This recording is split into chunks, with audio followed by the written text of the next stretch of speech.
അതിരപ്പള്ളിയിലുണ്ടായത് ദൗർഭാഗ്യകരമായ സംഭവമെന്ന് M V Shreyams കുമാറിന്റെ പ്രതികരണവും ഈ ഘട്ടത്തിൽ വരുന്നുണ്ട്. മാധ്യമ സ്വാതന്ത്ര്യം ഉറപ്പാക്കണം. അതിരപ്പള്ളിയിൽ നടന്നത് മാധ്യമ സ്വാതന്ത്ര്യത്തിന് എതിരായ കാര്യമാണ്. കള്ളക്കേസ് ഉണ്ടാക്കി മർദ്ദിച്ചത് ഒട്ടും ശരിയല്ലാത്ത നടപടിയാണ്. മാധ്യമപ്രവർത്തകരുടെ പണി കാര്യങ്ങൾ കൃത്യമായി റിപ്പോർട്ട് ചെയ്യലാണ്. സ്വതന്ത്ര മാധ്യമ പ്രവർത്തനം നടത്താൻ അനുവദിക്കണം. അത് തടയുന്നത് ഒരു കാരണവശാലും അനുവദിക്കാൻ കഴിയില്ല എന്നതാണ് എം വി ശ്രേയാംസ് കുമാറിന്റെ പ്രതികരണം.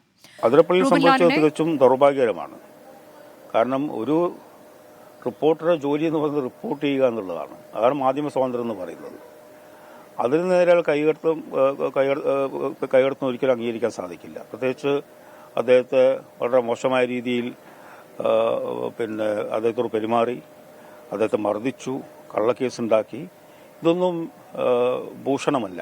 അത് തീർച്ചയായിട്ടും മാധ്യമ സ്വാതന്ത്ര്യം എന്നുള്ളത് സ്വതന്ത്രമായ മാധ്യമ പ്രവർത്തനം നടത്താനുള്ള സ്വാതന്ത്ര്യമാണ്. അതിൽ കൈകടത്തുന്ന ഒരിക്കലും അംഗീകരിക്കാൻ സാധിക്കില്ല.